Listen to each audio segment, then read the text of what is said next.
19th century. अब ये मत पूछना कि 19th सेंचुरी क्या होता है, मैंने सब पढ़ा रखा है।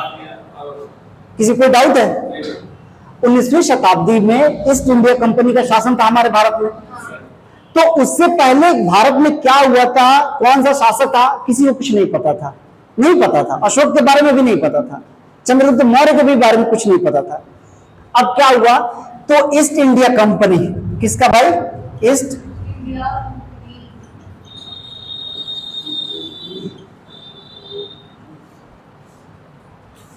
ईस्ट इंडिया कंपनी का शासन था हमारे भारत में। तो उसका एक ऑफिसर था, उस ऑफिसर का क्या नाम था भाई? James Prinsep.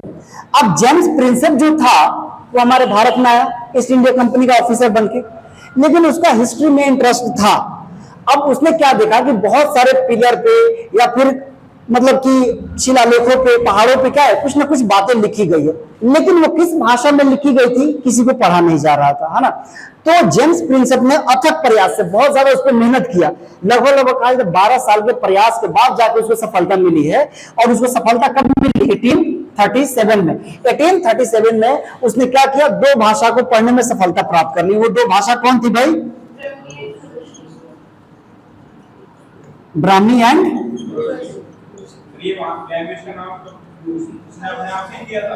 अब ब्राह्मी और खरोष्टी को पढ़ने में सफलता किसको मिली?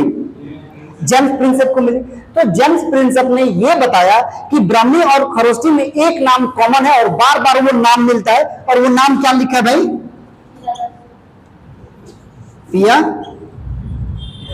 पियादसी। किसने बताया?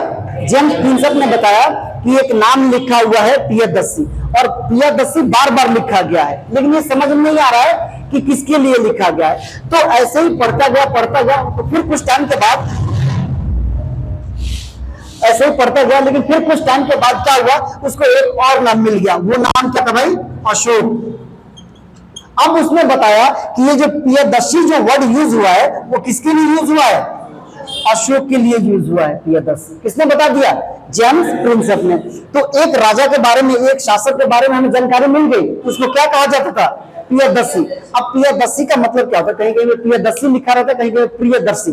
पियादसी मतलब कि मनोहर मुखाकृति वाले, यानी कि ऐसा मतलब कि देखने में इतना सुंदर हो जो अपने तरफ आकर्षित कर ले, उसे पियादसी कहा जाता है। अब यहां देखो, अब अशोक के बारे में ये पियादसी लिखा गया। अभी तो सिर्फ उसका नाम ही पता चला यार, अभी आप लोग पता नहीं कहां कहां पहुंच गए। पहले एक एक स्टेप बाय स्टेप चलो, ऐसा नहीं कि कुछ देख रहे हो कहीं से और से सवाल उठा ले, कहीं और से सवाल उठा ले, पहले एक एक स्टेप बाय स्टेप चलो ना। अगर इतनी ज्यादा मतलब क्यूरियोसिटी होना अच्छी बात है, लेकिन क्यूरियोसिटी अपने जगह पे ना होना ये गलत बात है, ठीक है। जानना चाहते हो अच्छी बात है, लेकिन स्टेप बाय स्टेप हम चलेंगे, ठीक है। अब यहाँ पे देखो, तो पियादसी का मतलब किसके लिए यूज हुआ भाई? अशोक के लिए ये यूज हुआ है। इतना क्लियर है। जब अशोक के लिए यूज हुआ है तो इसने बता दिया कि अशोक कोई शासक था। अब अशोक के बारे में हमें जानकारी मिलना शुरू हो गया। उसने बहुत सारा पिलर लिखवाया था, तो उस पिलर को पढ़ने में सफलता मिल गई। अब जहां कहीं भी जो कुछ भी लिखवाया है उससे हमें जानकारी मिल गई। तो अब वही इतिहास में लिखा जाने लगा कि अशोक कोई शासक था, पिलर नंबर इतने में ये जानकारी देता है, पिलर नंबर इतने में ये जानकारी देता है। तो इतिहास हमें मिलना शुरू हो गया। तो वही तो बताएगा ना कि मेरे पिता का नाम बिंदुसार था, मेरे दादा का नाम चंद्रगुप्त मौर्य था। समझ में आ रही बातें? तो इस तरीके से हमें जानकारी मिलनी शुरू हो गई। तब इतिहास लिखने का काम क्या हो गया? शुरू हो गया। ये देखो ईसा पूर्व की बातें हैं, लेकिन खोजा कब गया है? 1837 में। किसी को ये सब पता नहीं था, सब जमीन में दब गया था ऐसे ही। बाद में सब खुदाई वगैरह होने लगा। खुदाई तो आज भी चल रही है हमारे भारत में, है ना। तो सब सारी जानकारी उभर के हमारे सामने आने लगी, ठीक। इतना क्लियर है। तो अशोक के बारे में जानकारी हमें कैसे मिल गई? ये क्लियर है। किसने पढ़ा था? जेम्स प्रिंसेप ने, ठीक। समझ में आया या अब भी नहीं आया? पक्का? लड़कियों के चक्कर में कभी मत पड़ो। अरे सबको बता रहा हूं, लड़कियों के चक्कर में कभी मत पड़ो। लड़कियों को पता है कि उनके लिए कोई ना कोई गधा जरूर पैदा हुआ है, जो या तो इंजीनियरिंग की तैयारी कर रहा है, मेडिकल की तैयारी कर रहा है, या आईएएस बनने की तैयारी कर रहा है, या फिर न्यूज रिपोर्टर बन रहा है। लड़कियों को पता होता है, उनको टेंशन नहीं है। आप लोग अपनी तैयारी करो।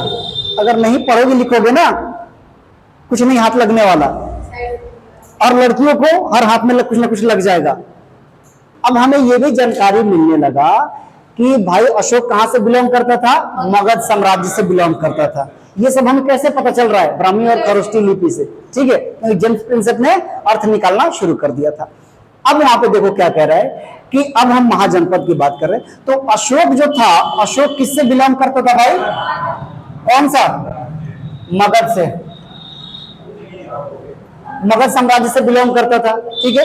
अब क्या हुआ कि कह रहा है कि देखो भाई, 6ठी शताब्दी ईसा पूर्व, 6ठी शताब्दी 6th सेंचुरी बीसी, यानी 6ठी शताब्दी ईसा पूर्व में क्या हुआ? बहुत ज्यादा, चलो 600 बीसी कर लो, क्या ये मतलब वो उल्टे वाला, हाँ उल्टा वाला है ना। तो अब देखो 600 बीसी यानी 6ठी शताब्दी ईसा पूर्व में क्या हुआ था? समाज में बहुत बड़ा परिवर्तन आया था, खास करके बिहार के तरफ, है ना। अब देखो क्या परिवर्तन आया था भाई? बुद्धिज्म आया था, बुद्धिज्म के अलावा जैनिज्म भी शुरू हो गया था। हाँ,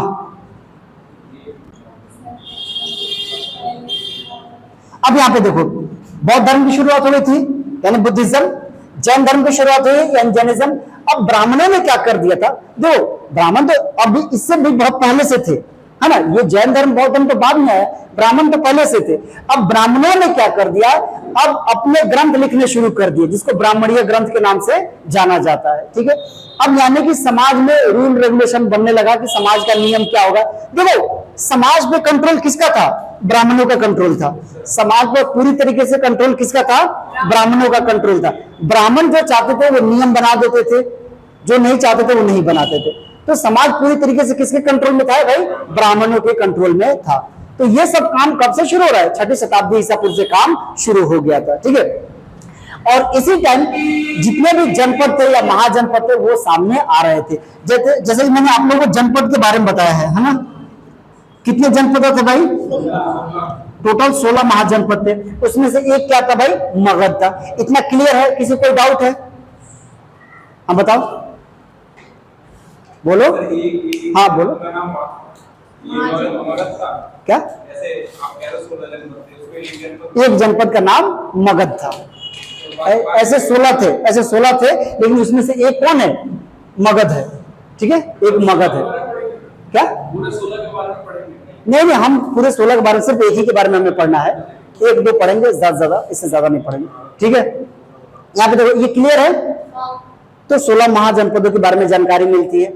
अब ये जो 16 महाजनपदों के बारे में जानकारी मिलती है, उसमें से एक जनपद कौन था? मगध। और ध्यान रखना, 16 महाजनपदों में सबसे ज्यादा शक्तिशाली कौन था? मगध। मगध साम्राज्य सबसे ज्यादा, यानी कि महाजनपद था, सबसे ज्यादा शक्तिशाली ये महाजनपद बन गया था, ठीक है। और यहाँ पे शुरुआत किससे हुई थी?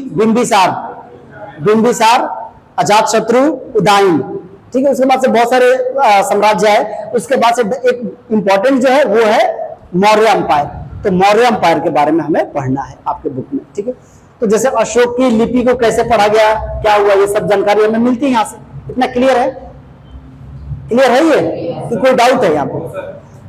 अब देखो, अब हम क्या करेंगे? जनपद के बारे में हम पढ़ना शुरू करेंगे। इतना क्लियर है तो बताओ, मिटा दूं? अच्छा, नोट कर लो जल्दी से।